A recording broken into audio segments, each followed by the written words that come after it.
Woo! Happy New Year! Parts of the world are already in 2016, so well done you guys. I want to say Asia would probably be there already. We are still in 2015 here. Ooh! My beer frothed up quite a bit there. So my last video of 2015, I wanted to wrap up the 2 readathons I've been doing in December, and just generally the year, but I'll keep that bit short. So I've been doing 2 readathons this December. One of them was #ReadRedRising, where we were reading Pierce Brown's Red Rising. I just wanted to sum up my thoughts on the book. The last bit of it is my favourite part of the book, I think, because Darrow works really well as an underdog. And in the last bit of the book, he's starting out at rock bottom. He has no friends, no supporters. The whole academy is against him, the students, the proctors, everybody, and he has to fight his way up to the top. And it's really impressive because it's such a rise. It's meteoric, and it's really, really good to read because he's like, okay, I tried to play their game with their rules and it didn't work, so I'm going to play by my own rules, and he does, and it's amazing. Reading the book over a whole month has given you a lot of time, I think, to appreciate the book. I was mostly reading the books at the beginning of the week and then having to stop myself to eke it out, which was painful, but also fantastic and really enjoyable. Being able to eke it out over a month, and for me being able to make videos every week about it, I've been able to really appreciate what's been happening in the story, but also I think look at the character development, because there's a lot of character development. Darrow goes on quite an emotional arc from where he started, where he was this very vulnerable, physically strong, but in the sense of the society he was living in, very, very weak individual, becoming really powerful, big fish in a small pond sort of situation. I've mentioned this before, the only thing I feel he lost is his motivations. His motivation turned into, I need to win, not I need to avenge Io. He's almost a different person. I don't know if that was kind of the point, maybe he was meant to feel like a completely different person by the end of the book. To me, he kind of lost something. Even though you knew his backstory, you knew about Io, I feel it wasn't prevalent enough. He mentioned her, but it didn't work with me that he was going, I'm going to do this for Io. He was saying, I'm going to do this to win. But apart from that, I think it's been an incredibly well-written book. Again, I'm really looking forward to the last book in the series, which is Morningstar, which I think comes out in February. Over January, I'm going to read Golden Sun again, because that's great, and that starts off magnificently. If you've read Golden Sun, the bit where he challenges Cassius to a duel, it happens really, really early on, but I love that scene, because he's like, in a similar situation to this book, he's playing by their rules and not getting anywhere, so he's like, right, I'm going to shake things up.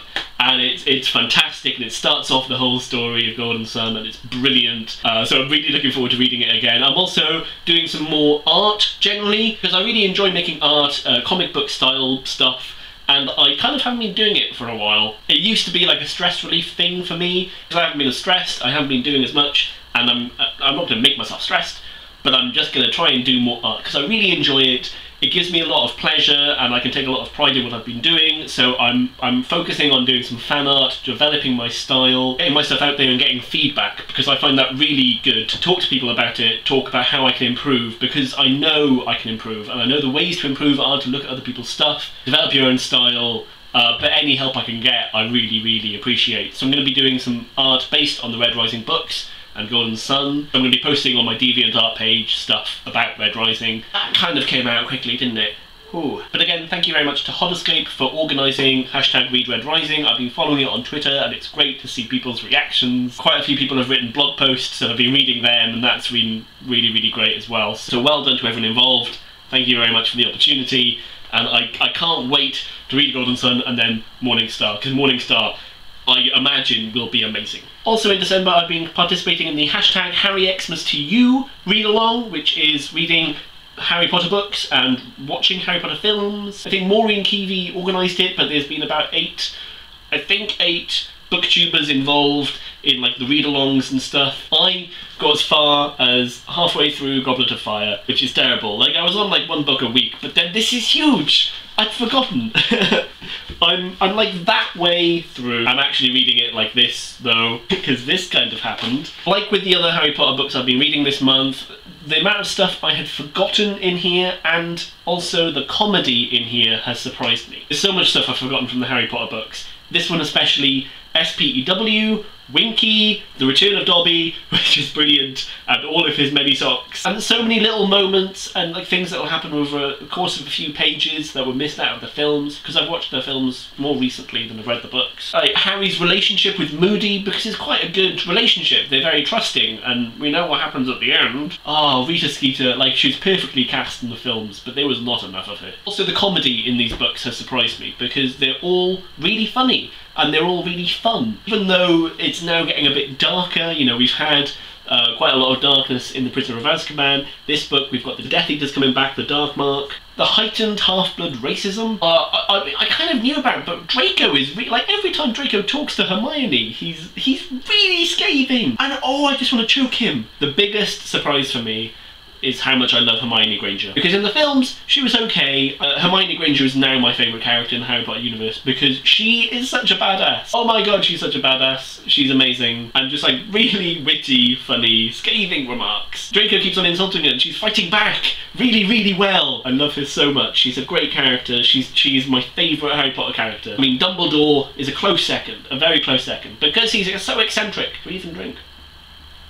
Anyway, thank you everyone who's been involved with hashtag HarryXmasToYou. It's been a great read along. Loads of people have been doing it in their own little way, either watching the films, reading a particular book. Not everyone started at the beginning, some people were just reading 1 or 2 books. After the Goblet of Fire, I'm going to take a break. I want to read the rest, but I'm not going to try and do it straight away. I think I'll space them out throughout the beginning of the year. I also want to thank everyone who is on Booktube. I started my channel about 3 months ago, I think. Just because I've been watching it for a while, I had a lot of time on my hands, and I thought, you know, I can contribute a bit. Probably no one will watch my videos, and that's fine. I'm doing it for me, and I'm still doing it for me, because it's really enjoyable for me to do. It gives me an excuse to like plow through some books which I wouldn't normally read. Even though I think that television and movies are fantastic and wonderful, I'm now more inclined in the evenings to read a book than to watch TV, which I think is a good thing. I think it is much better to be reading than to be watching TV. TV is great and has its benefits, but there's something in me that thinks that reading is better. And so now I'm reading in bed, I'm reading in the evenings, and that makes me happy. And it also makes me happy that people watch my videos and talk to me and leave comments. So thank you very much to everybody who has